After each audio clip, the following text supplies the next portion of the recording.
Hey, welcome to Evolving Waves. My name's Alan Thompson. I'm your host, and I am the CEO of Stingray Branding. I'm honored to have Donovan Ryder joining us today, where he is the definition of riding the tides of adversity to reach the shores of success. Donovan has an incredible story.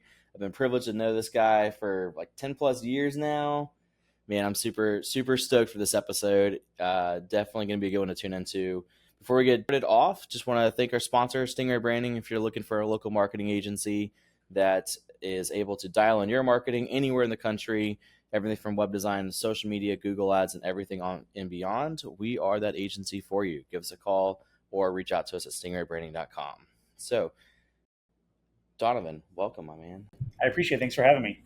Absolutely. I'm super stoked to have you on. I've known your story for a while. I've watched the evolution. I will never forget the workouts in Mount Pleasant Park under the Yes. bridge. Yeah, absolutely. I know that park's changed a lot over the years, and it's always funny. Now I take my daughter there years later, and I'll have flashbacks of like burpees or wall balls or something out there.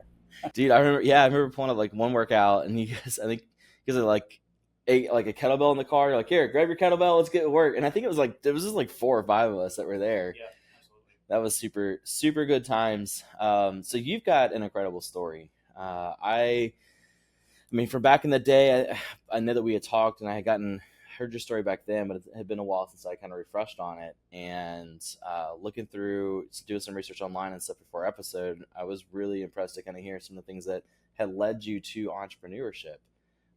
Would you mind kind of just sharing with the listeners what that backstory is? What got you from the beginning to the injury that happened?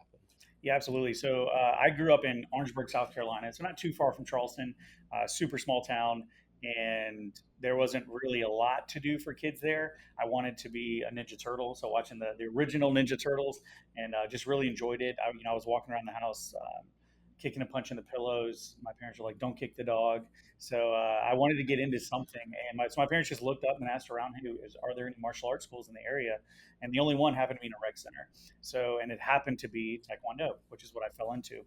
So I started doing Taekwondo as a kid, fell in love with it. I was the kid going every day. I wanted to be there every day. I tried football and baseball and a lot of the team sports. As much as I just love sports in general, I found myself liking the fact that martial arts was kind of an individual sport. I enjoyed that a little bit better. And in the 1992 Olympic Games, I was 7 years old when I saw the Olympics. Or sorry, this is 1996 Olympics. I apologize. 1996 Olympics. I was 11 years old, and watching the gymnastics event, my parents were cheering. USA won the gold medal, and I remember asking like, what's going on? Why are my parents cheering for people we don't know? And they explained to me that these are the best athletes in the world. And at that point, I wanted to do that. I wanted the Olympics to be on my resume of life. So I started training a lot. I was the kid waking up early before school, going on runs, training after school at my local martial arts program. Fell in love with competition. I found out that Taekwondo was actually an Olympic sport. It started in 1988 in the Olympics. So there was a pathway here. There was an opportunity that I could turn this dream into reality. So I just became obsessed with it. Started competing in high school at a national level. Did really well. By the time I graduated Korea, I had been to, or sorry, by the time I graduated high school, I'd been to Korea, I'd been to Belgium, I had been to Aruba, Puerto Rico, traveling to compete, and this was something I wanted to do consistently full time. So I decided to actually forego my senior year of high school and join the military, and join the world class athlete program of the United States military. That's crazy. By the end of high school, you went to all those places and then competed? Absolutely, yeah, yeah, That's and had wild. medaled at every one of those locations and at one of those tournaments, and it just kind of every one of those wins just propelled me more on the path of like maybe this is what I'm supposed to be doing. You know what I mean? So it was a great opportunity, and I had an opportunity to train full time while I was in high school. So again, being from a small town like Orangeburg, South Carolina, it wasn't too much of a risk for me in my mind, right? It was like, well, I'm leaving where I'm from, but I have so much opportunity ahead of me. So it was a pretty easy task. I'm fortunate that my parents were on board with it, let me forego my senior year. I moved to Greenville and trained there for a little under a year, and then went straight to the Army program. So through high school, you've already traveled and done more than like I won't say most Americans, but a decent percentage of the U.S. population. You've already seen more of the world than they will likely ever see. That's wild, right? You're not even 18 and you've already done all this stuff. Um, in terms of so from there you transition into the army. How does that go? Yeah, so it's actually interesting. I was telling a friend this story recently. So when I was a junior athlete, meaning 17 and under, I had success. I medaled at every nationals that I went to, and I was thinking like, man, now that I could do this full time, like, because I was still in high school, right? So I had school during the day, training at night. So the fact that I was like, man, I can do this full time, it's gonna be easy peasy, right? This is gonna be great. No, it was not. I actually had a really challenging time transitioning to the seniors, meaning 18 and up, because when you're 17, 18 years old, you're fighting guys who are 26, 27 years old, jobs, families. They have a lot more experience under their belt than I did. The first couple of years were challenging, to be honest. So it was a lot of setbacks, but again, when you stay focused, when you stay committed to the goal, my dream of originally was to be an Olympian, but ultimately became like to push myself to see what I was capable of. I think as long as that stays forefront in your mind, you can weather some bad storms. Break down kind of the army, the superior athlete program for the army a little bit. I don't think, I mean, so I've been in 17 years. I don't think I've even heard of that program. Yeah, most people haven't, and that's what's crazy is even in the military, most people haven't heard of it. So I was fortunate to meet someone that was in that program when I was about 15 years old. And same thing, my dad retired military. He's like, I didn't know you could do this. So a lot of people don't know there's a program called the World Class Athlete Program. The Air Force has one, the Navy has one, the Marines do not have one that I'm aware of. But the major Navy, Air Force, and Army, the most prominent one is the Army. They get the most funding, to be honest. So, but a lot of people don't realize a lot of Olympic boxers, wrestlers, bobsledders, swimmers, shooters. They're all military athletes. A lot of Olympic coaches. When I was there at the Olympic Training Center and in the World Class Athlete Program, I was there from 2004 to 2012, and I would say we probably had at least 15 to 20 athletes that were in our program that represented the U.S. at the Olympic Games. Wow. So does that program, do you go through the normal like basic training and all that stuff too, or is it a totally different journey? No, it's absolutely the same, right? So, because they always say soldiers first. As you know, I'm sure every unit has their motto. Ours is soldier first because we're considered soldier athletes. So you still have to go to basic training. You still have to have a job. You have to go to your AIT training, and then from there, if you qualify, you get sent directly to that program. But when it comes to that program, it's a as you know in the military, it's an honor to be in the military, but this is even like a higher level in the sense of not everyone gets to do that, right? Like so many people love football, basketball, swimming, but not everyone gets selected to be in that program. So the standards to remain in that program are really high. So every year they set benchmarks for us of athletic endeavors. Hey, you're going to go to these tournaments. You need to place this high at these competitions. If you don't hit those benchmarks, you will be basically kicked out or dismissed from the program. And you have to remember when I joined the military was in 2003. I got out in 2012. During that time, we were heavily involved in Iraq and Afghanistan. So what that meant for us was if you were not hitting your benchmarks, there was a great chance that you would be overseas within 30 to 60 days. Wow. And so if you go through basic and you don't qualify, I'm assuming the same thing, right? And is it one of those positions where they'll basically determine whatever your job's going to be? Like you've washed out of this, we're going to put you in whatever job we want you in. So the good thing is when you go to basic, you graduate basic, then you go to AIT. So you already have your job selected. And to get into the world class athlete program, I would say 99% of people are pre-selected before they even join the military. So I didn't know that I was going to be in that program, but I knew that I had an opportunity to join it. So, but some athletes, the Army does actually a great job of recruiting athletes that are high level athletes to join the program because, a lot of people don't realize that not everyone's Michael Phelps, right? We're not all getting Nikes and Kellogg deals, right? Most swimmers, even, it's like they're not getting those types of deals. So what happens is they are working jobs, they're going to college, they're barely making ends meet. That's the beauty about the Olympics, right? Is because they're amateur sports athletes, and unless you consider basketball, right? But most of them are amateur athletes. They're not getting paychecks. So it is really challenging. So the Army can say, hey, join our program. You have to go to basic, you have to go to AIT. However, you're going to get your full military paycheck. If you do 20 years, you're going to get your pension. You have medical, you have dental, we'll even pay for your college. So it's a great opportunity for someone that wants to pursue athletic endeavors if you qualify. That's incredible. And so through that program, you end up going to the Olympic trials. I do. Yep. So I went to the trials, the 2012 Olympic Games. The trials were actually in November of 2010 because the way Taekwondo works is once you make the Olympic team, that initial Olympic team, you then have to qualify the weight for the world. So it's not like wrestling where or swimming. It's like, hey, every country can send these. There's so many spots for Taekwondo. The way it works is there's 8 weight classes for men and there's 8 weight classes for women, and then the Olympic weights are only 4 weight classes, and then the U.S. can only send 2 people, right? So every country can only send 2 athletes. So there's a lot. You have thousands of athletes vying essentially for 2 spots for men, and it's a lot of fighting. It's a lot of competition. So once you qualify for the Olympics, you then have to go qualify that weight class for your world, right? So meaning your country's good enough to be in the top 16 athletes in the world for the Olympics. If you don't qualify, no one goes. And sometimes that happens. Fortunately, my year, someone did go. They qualified the weight class, but then we have a second phase of Olympic trials. So you have to now that we know we have the weight for the U.S. There's a second phase. You have to fight again. So it takes about a year to a year and a half to figure out who's actually going to the Olympics. So we started in 2010 in November, and unfortunately, that was my last competition as an athlete. What happened? So great day. I was having a great year. 2010 was a great year for me. I won nationals. I won athlete of the year.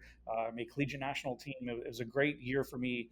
Probably my best year ever as an athlete. So I felt great going into Olympic trials.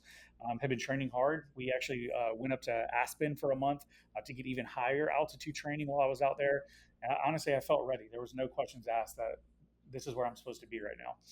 And in my third fight, unfortunately, I tore my ACL, my MCL, and my meniscus in my third match. So at that point, my day's over, right? You can't tape the knee up. So my day ended short in my third fight at Olympic trials. And it was a challenging day.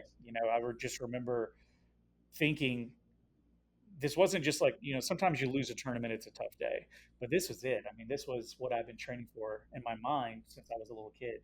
So the fact that it ended the way it did was mentally challenging for sure. And you have to remember, for me, it wasn't about just winning a national title. I really wanted to pursue the opportunity to be an Olympian. So if I couldn't make this Olympic trials, that meant I had 4 more years. Right, you're not committing for another year; you're committing for 4 more years. And at that point in my life, I'd been gone because I moved away in high school. I'd been gone for 8 years, and during that time, I had lost a really close friend of mine who passed away in South Carolina. My father passed away in South Carolina while I was gone. So I felt like I was missing out on certain things. So for me at that time, it was the right choice to move home. Man, that's crazy. That's wild to imagine, right? And that's as an agency, we work pretty close with different athletes and promoting them and stuff for the University of Florida, and that's the thing that has always stood out to me and through that process is you spend, like most kids, right? They get to go out and they get to hang out with their friends, they get to play Xbox, they get to goof off, right? Go ride bikes and do all that fun kid stuff.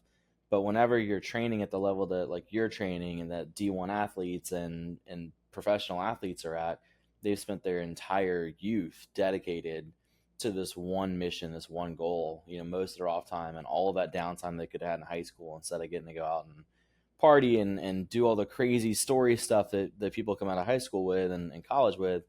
Their whole adolescence is dedicated to this one thing. I can imagine getting to that point, feeling that you're there, right? You've made it, and then having it basically ripped away from you. It was tough because just like you said, I honestly mentally felt like it had been ripped away from me. And what I mean by that is it was a freak accident. There was nothing crazy. I did a move that I had done 1,000 times, right? Or 10,000 times. I just cut the angle and my knee gave out. And I didn't even know what happened at first because the adrenaline's rushing. And so I got up and I shook it off. I'm like, no, I'm good. I'm good. And we kept fighting. And 2 seconds later, I fell again. And we had a doctor, our medical team came out. My doctor grabbed my knee. He's like, I think your knee's torn. He's like, what do you want to do? I'm like, well, there's 30 seconds left in the fight. I'm winning right now. If I can't continue, I want to go out on a win. So I kept fighting. And unfortunately, I think because I kept trying to compete for that last 30 seconds, and you got to think this is Olympic trials, right? This guy that I'm standing across from me, he's not taking it easy on me. He knows my knee's torn. He knows that I'm in pain right now. So he turns the fire up a little bit and comes after me. So last 30 seconds is a blur now, but in the moment, it's just kind of fighting for your life, right? Fighting to get through these last 30 seconds. But you're right. I felt like it was kind of stripped from me. I didn't know if it was karma, if it was God, if it was just coincidence. But I felt like, man, I trained so long for this one moment and that I deserved to be here. And then just have it taken away was pretty tough. That's wild. So now you have to navigate going through that, right? You have to process the mental emotions that come with it, or the mental health that goes along with it, the emotion that goes along with it, and start making some decisions about what you're going to do, right? Either committing to another 4 years or coming back home. What were some of the thoughts that were going through your mind that you were having to deal with going through this decision making process? It was really tough. I'll be honest. I'm a Christian, I'm a religious person, and at the time I was really angry with God because I felt like, man, if you were going to tear my knee, why did you do it now? Like, why couldn't you have done it 2 weeks ago in training? Why have to do it here? So I was just really angry. And even then, I had a lot of friends fly out from South Carolina that hadn't seen me compete in 7 or 8 years. My mom flew out. My mom hadn't seen me compete since I joined the military. So I'm like, man, all of my friends and family are here. And then my third fight, this is what happened. So I was really angry, and it took a long time of self-reflection and introspection to realize that life happens for you, it doesn't happen to you. And I'm really grateful now that it did happen then, because I was able to experience competing at the Olympic trials, from the weigh-in to the walkout to the butterflies the night before, the butterflies the morning of. I'm super grateful for that. But it was challenging because I went from, again, training at peak performance levels to a week later I'm having knee surgery. And I remember the next day we're going to rehab, and the doctor says, "Hey, hop on the bicycle. We're going to do 5 minutes on the bike. Just kind of loosen your knee up so we can stretch it out." And I remember looking at him saying, "I can't bend my knee enough to get onto the bike." He's like, "Oh, it's okay. That's okay. Come over here and we'll start something else." And it was just such a moment of like, I was so humbled to go from, man, I'm competing at the Olympic trials, to a week later, I'm walking with a cane, with a walker. It was very humbling, and mentally it did challenge me. So I stayed in the military another about 7 months because I had to rehab my knee. The military cannot release you right when you have active injuries, so they had to make sure I was taken care of, and they did a great job. But that gave me the opportunity because my team was still competing. So at that point, I was able to kind of become an assistant coach in our program and help my team while I rehabbed. So I got to travel. We went to nationals in California. I was able to go to Brazil for 2 weeks for the World Games. So it was a great opportunity for me to now give back, and that also lit that fire in me to think of like, what is next at this point. I decided that I wanted to go home, but I mean, you have to remember, I've never had a job. Like, I've only done Taekwondo. I left high school, so, and then joined the military. So I've never had a real job. So for me, it's like, well, what's next? Like, I don't know, corporate America. Like, what do you do? I don't know how you qualify for that, right? What's next for me? Um, but becoming that coach in that program in the last 6 months ignited that fire in me to think of, hey, this is something that I would like to pursue full time. And then I moved home to South Carolina. Going through the injury and that whole basically about a year transition period, what were some of the lessons that stand out to you through that time period? I think it's important for anyone, but especially athletes, and this is great for high school athletes, college athletes, is one, don't define yourself by your athletic career, right? So many times we see athletes that miss the game winning shot or had the injury, and in their mind, they've attached their identity to being an athlete. And now when you're not an athlete, it's like, who are you? All right, I've seen it at the highest levels, even in our sport. You got guys who are Olympic champions, world champions, and they just keep competing a little bit too longer than they should. And I think it's because, one, they love the game, they love the sport. But number two, I think their identity is so wrapped around being an athlete that they don't really know who they are. And it takes some time to figure out what is next and what are those opportunities. So, number one, I think you should attach your identity around just being a hard worker, being someone that can do tough things, being someone that has discipline, someone that has consistency, someone that can set a goal and achieve that goal. I think that's a much better opportunity for identity than it is, I'm an athlete. That makes a lot of sense. I think you see the same thing with the military, right? Whenever people get out and retire out that have been in that capacity forever, some utilize it really well and know that they mastered so many great skills through the military, and some are like, I was a chief master sergeant or a brigadier general or whatever, and they move on and they're like, I don't know what to do now. I don't have anybody to command. I can't walk into the office and be like, go do that. Yeah. That's Right. it's a perfect parallel. I mean, again, to being a military myself, you're right. When they attach their identity to that, they get out. It's like, what's the purpose? And I think as humans, we need a purpose. And as an athlete, it's simple. It's like train, get better, win the games, win worlds, win the Olympics, whatever your mission is. And as a soldier or as an airman, it's you have a mission, right? You have something to work towards. And the challenge is when you become as we use the term civilian, when you become a civilian and you're not an athlete, you're not a soldier, you're not an airman, what do you do now? Like, who are you?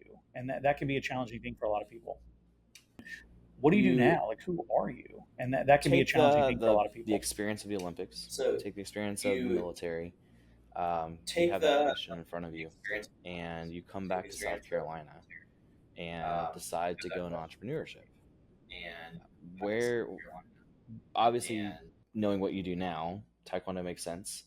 But walk us through kind of that journey of getting back to South Carolina, figuring out what you're going to do, maybe selecting where you're going to do it, how you're going to do it, and some of the insights that went into planning that out. Yeah, so I knew I wanted to come home to South Carolina. To me, it's just always been home. Even though I lived in Colorado for 8 years, it's like South Carolina just feels home when you're here. So I was excited to get back, but didn't want to go back to Orangeburg, South Carolina. So growing up, I loved the beach, I love the water, I loved visiting Charleston. So for me, it was like, hey, I'm going to move to Charleston. And fortunately, I had a friend who was moving. She lived in Greenville at the time, and she was like, hey, I'm moving to Charleston. I need a roommate. And I heard you're considering moving. I was like, yeah. So it actually worked out. We ended up being roommates. We lived on James Island, and it was great. We were roommates for about a year and a half. She met a guy, moved to California, and they got married. But for me, I moved home. I didn't really know anyone, and again, that's kind of during that transition period of what am I doing with my life. So my first year in Charleston was 3 or 4 days a week at the beach. I was going to the pool. Living off savings. Fortunately, I am a saver, so I've been saving a lot of money when I was in the military. So I was able to kind of afford myself about a year of living expenses to kind of hang out and figure out what I want to do. And then when it really came down to it, again, I didn't really have other experiences outside of doing Taekwondo. And then obviously from my background, I love Taekwondo. I love martial arts. And so I said, hey, this is what I want to do. So I decided to start teaching, but remember, I'd used a lot of my savings to live for a year. So, you start getting into business, and it's not one of those, if you build it, they will come type of things, right? It's harder than people think it is. And the way it first started was the actual park where you mentioned earlier, Waterfront Park. I would walk around and I printed out business cards on pieces of paper. I had to go buy a printer, and in my bedroom, I printed out little business cards that just said, "Hey, here's who I am. Here's my background." And I'd walk around to parents in the park and say, "I'd love to work with your kid." A year ago, I went to Olympic team trials, and again, this is 2012, so this is when the Olympics are happening. So I was thinking, man, this is when I need to capitalize on this, right? That buzzword is happening. So I was passing out cards. The first time I passed out about 500 cards around the Charleston area, and I had one person call me back. And it was a great lesson of like, man, like you said earlier, like, no, who are you now? No, these people don't know you. They don't really care about your story, right? They're probably looking back. I was like, I wouldn't probably hire a kid that walked up to me in a park either to work with my child. You know what I mean? Um, but I fortunately got like 6 or 7 kids eventually that would train with me. And then I was like, man, I need to have a place to do this. So I actually reached out to a rec center in Mount Pleasant, and there was the reason we started in Mount Pleasant was the only rec center in the area that had an open spot that would let me do it. And so I taught Mondays and Wednesdays, one class on Mondays and Wednesdays, and I ended up getting to not a lot, honestly, to about 12 kids or so. And at that point in my mind, I was like, man, like I'm in a rec center, like these people aren't taking me seriously. Like I'm not taking myself seriously. And maybe that's a limiting belief, but in my mind, that's how I believed it. And I felt like I got to go bigger. I got to go all in on this. So at that point, Jeremy Feldman, who, mutual friend, we've been talking, he still lived in Colorado. And I was like, man, what if we start, what if we do Taekwondo? What if we do this for real? And we had this concept after going back and forth of speaking. He really wanted to capitalize and really enjoyed fitness and CrossFit at the time. This is 2012. CrossFit, it's only a couple years old. And I really liked the martial arts. So we said, hey, man, what if, we have two buildings, two businesses right next to each other. Parents can be taking classes, but at the same time, the kids can take a martial arts class, build their confidence, build their self-esteem, their perseverance, and parents can kill two birds with one stone. So fortunately, Charleston's not a hard place to convince people to move to, and he ended up moving here. We started that gym, and that was in October of 2012. Wow. I don't think I even knew the backstory behind that. That's incredible. Kind of fast forwarding some of the journey, right? So I know that you guys go through, I was part of that initial group that had joined. Super fun experience. Man, I was fit back then. For those that are watching, do not judge my current status by what Donovan and Jeremy were educating me to do back then. It is completely different. You got a beast. He's got a beast in there. The those are some wild workouts. CrossFit was intense, and I remember the layout of that.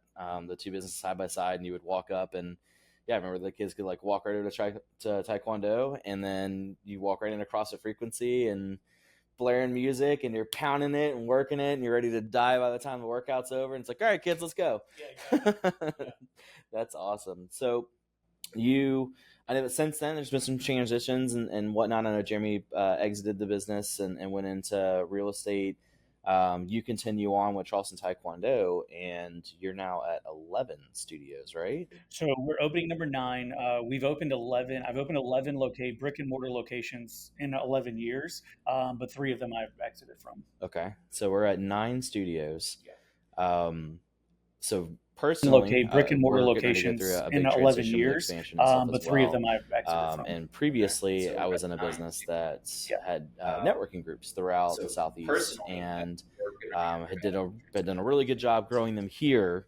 And while it was a lot of time involved to get multiple groups and multiple leaders and things to work, it was manageable. As soon as I started trying to scale outside of the area, it became really difficult to keep quality control and things of that nature. What are some of the processes and things that you put in place to help make each of these locations successful and to be operating the right way whenever you're not there, and all of those things? It's a great question, and that is the $1 million question: is uh, how do you make sure that you have congruency across all locations? Our mentality for, and not that I'm promoting McDonald's, but it's like, McDonald's burger in South Carolina and California, it tastes the same, right? The experience is typically the same, the layout's the same, everything's the same. So for us, it was very important, from that first Charleston Taekwondo, just like, it's like you have your hand in everything, man. Like you're cleaning the toilets, like you do everything, right? And it doesn't sound like a lot, but how do you clean a toilet, right? Clean is relative to different people. So, we have a very important part of our business is customer service, right? Making sure that we make people feel like family. I always say that people quit gym memberships, but they don't quit family, right? So if you can make people feel a part of who you are, your mission, and what you're doing, they're much more likely to stay longer. And I think a lot of that is that customer service, right? Customer service with a smile is highly underrated in today's society. So as we grew, at first it just grew more of what I had to do, to be honest. So I worked even more hours. But as I got married and had children, I had to release some of that, right? And that's hard to do when you're a type A person. But now what we've been able to do is, number one, hiring great people, right? Certain things have to be, as my mentor says, certain things have to be factory installed. If I have to tell you to be on time, you're probably just not a right fit for our person, for our business. If I have to tell you to smile when you talk to people, if I have to tell you to greet everyone that walks into the building, like hopefully those things are just innate and that's who you are. And all I have to do now is train you in the skills of what we're doing. So number one, I think it's hiring and identifying great people. Number two is systemizing. We try to do everything across the board. So we don't just teach martial arts classes. For us, we plan our curriculum months ahead. We film it months ahead, and then our teams get to study that content before we actually even release it to our students and run classes. So there's a lot of things that are happening behind the scenes before it actually gets to the members. And then beyond that, now we have layers of leadership, and it's something I heard from a good friend of mine here in Charleston about 7 years ago now. He's like, you have to have layers of leadership. I didn't really know what that meant. I'm like, I got 2 locations. I don't know what layers of leadership means. But now we do have that, So I am the founder, the CEO of the company, but we have 2 director of operations that basically kind of like regional managers. So they each oversee, one oversees 5, one oversees 4, and then they're tied to those businesses. So they get to oversee the operations. They spend a day every week just with that team, open to close, making sure that everything is congruent, right? That it's they're doing it the way they're supposed to be doing it, coaching the team and making sure they're doing it the right way. And that's been probably the best part of our ability to grow, has been bringing on great people and putting them in positions to lead, so I don't have to be involved in everything.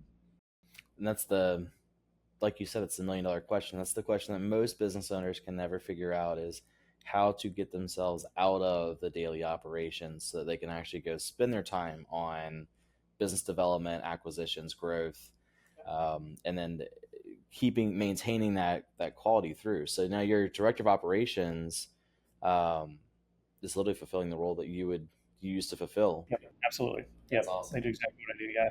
So whenever you go to open up a new location, are you the one spearheading that now, or is your director of operations basically leading that Yeah, charge? great question. So we're shifting. So location 8 just opened in March in Hanahan, South Carolina. We did about 50-50 on it. So I really would tell him what to do and kind of coach him through the process. And then honestly, just kind of like look over his shoulder a lot and check things out. However, with location number 9 that's opening right now in Carnes Crossroads, he is 100% doing it on his own. He just, if you have questions, give me a call. And it's been fun to watch. It's been tough to watch sometimes because he comes to me and says, "Hey, what about this?" And I'm like, I could have helped you with that a month ago if I knew about that. So I think it's a learning process, but you're right. That became the next bottleneck, right? So now I'm out of the business. I'm just opening locations. But again, I can only open one, maybe two locations a year. Well, what if we want to open 4 locations? Again, I became the bottleneck once again. So I had to figure out a way to get myself out of that role also. That that makes total sense to me. So looking at, I mean, you've built one of the most successful Taekwondo businesses, right? Basically, in at least South Carolina, Yeah. If not maybe the Southeast. I mean, I I, know you're coaching others now, yeah, and yeah, we have the biggest program in South Carolina, and then I would say one of the more prominent programs in the Southeast. what are some of the lessons or things that you attribute to the success of walking through that process, from a personal leadership perspective, not necessarily a business or operations perspective? Yeah, I mean, I think, leadership is the problem and leadership is the solution. So if your business isn't doing what you want it to do, it's because you lack the leadership to get it where it needs to go. So that means leadership is the solution. So I think it's important that you're always having mentors, you're connecting with other school owners, you're connecting with other business operators that are just a little bit further ahead of you so that you can pick their brains. A lot of times, I think business owners think they need to have the most expensive mentor, the person way farther down the path. But sometimes it's hard to connect to them because they're so much further down the path than you that maybe they forgot what it's like to be in your shoes a little bit, right? You really just need someone 1 or 2 steps ahead of you, copy what they're doing, and then that way you're continually moving forward. But I would say number one is just pure leadership, right? Any successful business that you know on this planet, they have a great leader at the helm. Leading the operations, and then always, I just give the shout out to my team. Again, they're the ones that do the day to day. They're the ones that handle the parent complaints, or they're the ones that get to hold the boards, and when the kids get the new belts they get to be a part of that. So everything we've built is 100% due to our amazing team. So let's touch on mentors for a second. That's something that you hear about often. I think in business, it's something that's recommended often, but it's, I think, much more of a challenge than what people actually take it to be. I think that there, a couple of the roadblocks that come to mind that I personally have experienced and that I know that I've heard other people mention are, number one, competition, right? Like if you're a super competitive person, finding somebody in the same industry that's basically a competitor at a different level, to then do outreach and be vulnerable with.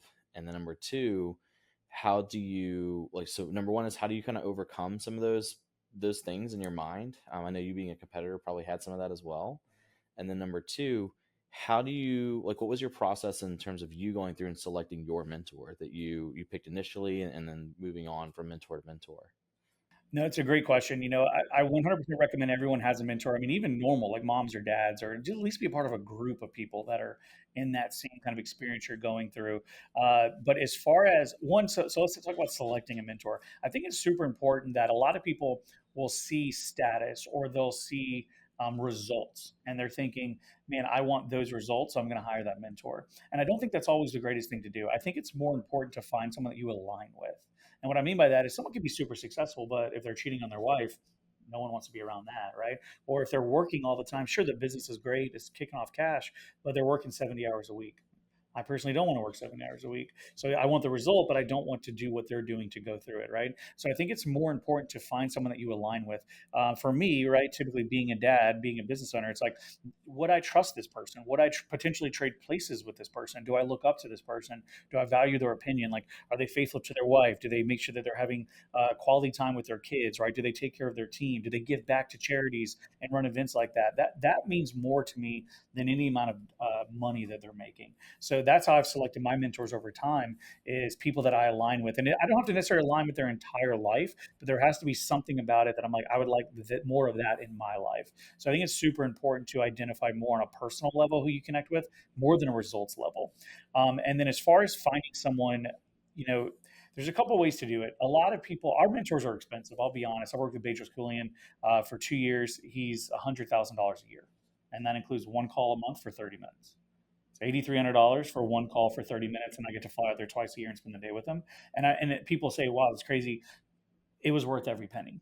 Especially in our industry where the average coach is probably $1,000 a month, we're paying $8,300 a month. And that's something that I think that has helped us grow our business, is that I haven't sought mentorship inside the martial arts space. I sought it outside of the martial arts space. And the reason I chose Bedros is because, one, I respect him. I like his leadership style. I like that he values fitness at his age, that he takes care of his family, that he gives back to charity, but also he owns a massive fitness franchise, right? I think they have 600 plus locations. And not that that's not our goal, however, but I'm like, if we're going to expand, if we're going to open new locations, he'll definitely be able to help me do that, right? If my goal is 25, well, he's done 600, so he can help me definitely get to 25. So again, $100,000 is a lot of money, but since hiring him, and we've grown by 1 to 1.5 million a year by having him. So I would honestly argue that $100,000 is pretty cheap for the result that we're able to get. I mean, that's a drop in the bucket for that kind of explosion. But it's up to you to do the work, right? A lot of people could say, man, that's not worth it. But the reason it's not worth it is because you're not going to do the work. You're not going to take the advice. You're not going to do what they're telling. No mentor, it's only worth it if you take the advice and actually do something with it. Man, it's so true. That's for me, what has stood out, at least through my own business journey, has been that one piece, right? You can teach it, you can tell it, you can share it, you can describe it, but if the person receiving doesn't actually put in the effort to take it and apply it, and not just apply, but monitor, optimize, right? Continue to tweak and refine, then it doesn't matter. It doesn't matter how many books you read, it doesn't matter how many podcasts you listen to. If you're not willing to take the stuff that you learn in those moments, those ahas, and apply them, it's just wasted information. It is, yeah. We always refer to them in kind of our sphere as success zombies, right? They're always reading the latest book. They're always in the latest Facebook group. They go to the latest conferences, but their business isn't growing. They've been doing this 3, 4, 5 years, and the business is still stagnant. It's not the information; it's you. Maybe instead of spending the money and going to this conference, why don't you just pick up the phone and start dialing, right? Like that's going to give you a way better ROI, because even then, even if you fail, you're like, well, I'm not making sales right now, so I need to go to this conference on sales. You'll learn more by failing in sales than you will probably from a sales conference. Just start getting the reps in now, and you will fail forward.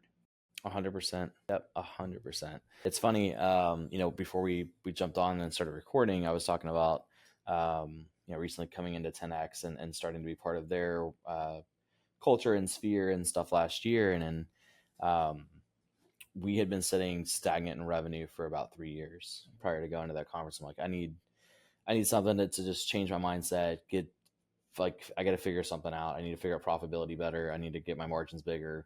And 10X had been running an ad on Facebook for the employee profitability calculator. Now I did it and I was like, whoa, like my numbers are way off from where they should be on this. This is crazy. I want to go learn this one thing.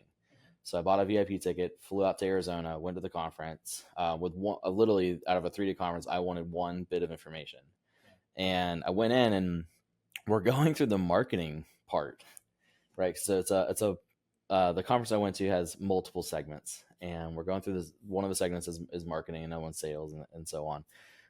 So we're going through the marketing part, and he's like, stand up, record a 10-second video with everybody behind you and be like, I'm here at 10X, we're killing it, have a great day, and then send it to somebody.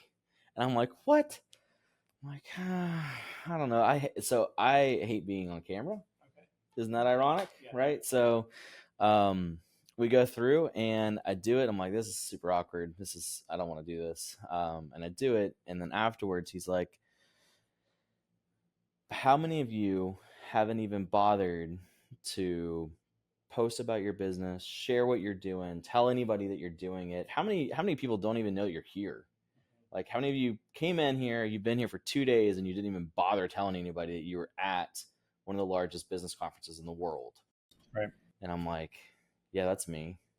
Yeah, absolutely. And I realized that I had gotten so much information about content and all this other stuff. And what I hadn't been doing for the last 3 years was actively utilizing it personally to grow, right? Launching a podcast, kicking in SEO and bigger ads, dialing in ad strategies, being at networking events, all the things that had built the business for the first 10 plus years, I had completely abandoned for about a 2 to 3 year period starting through COVID.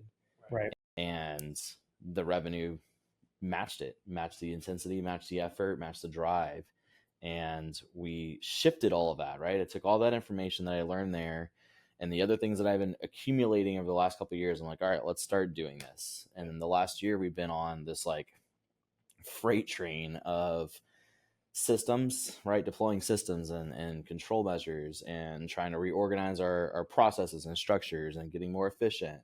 And now launching this podcast, right? Now I've gone from, I don't want anybody to even know that I exist, to let's get in front of the camera all the time and put out all this content constantly with my face on it. And it's just that profound. Like you have to be willing to take whatever you're hearing and do something with it, or it doesn't matter how much you learn. And if there's one thing that I hope that well, not one thing, because there's so many ahas that come out of this. So I hope that somebody listening, like if you're driving, I hope you pulled over and like took notes, because there's a lot of good stuff that came out of this podcast so far.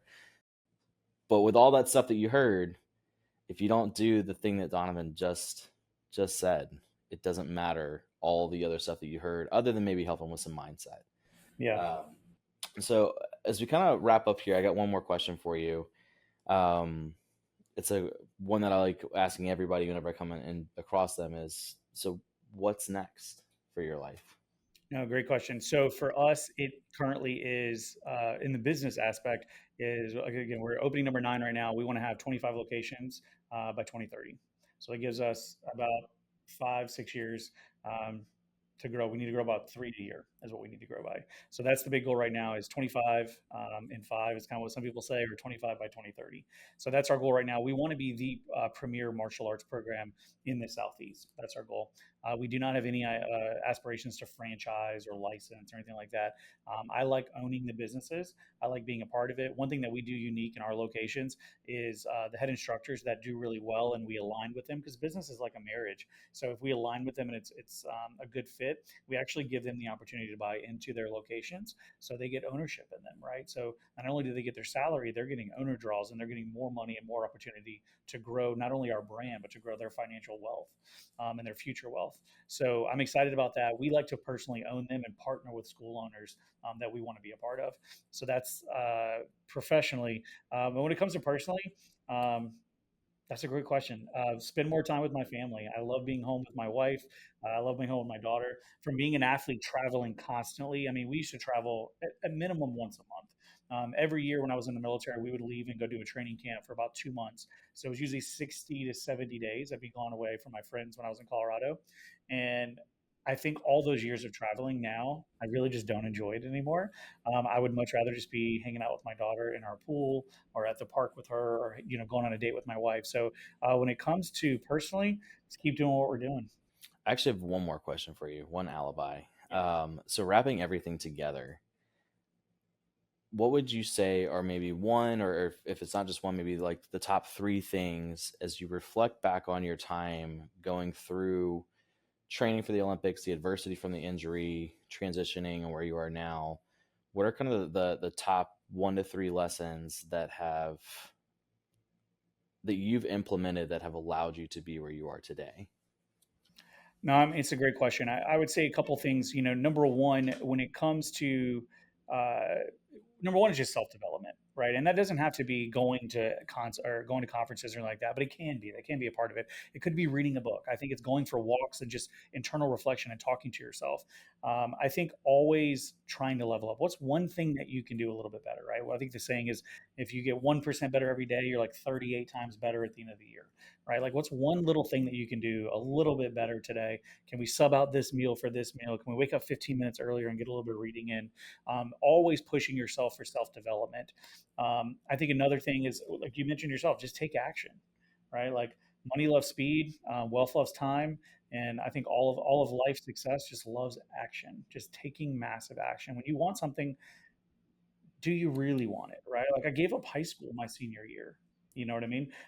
Fortunately, my parents put their foot down, but like, look, you can leave school early, but like graduation, I had a tournament that weekend, and I was going to skip my high school graduation, and my parents were like, put their foot down. They're like, no, you have to do it. Like you're going to regret this later, and I'm thankful I did. But but that was like the level of intensity that I grew up with was this more than anything, right? Like willing to give up friends, family, all comfort zones, just take massive action. And then as far as our business, I think no matter what business you're in, we are in the service-based business. Definitely customer facing, but no matter what industry you're in, again, I think service with a smile is underrated. I think putting other people first, whether that be putting the customer first, putting your team first, putting everyone else first. And I think ultimately the law of reciprocity, it'll come back to you. That's incredible. That's absolutely incredible.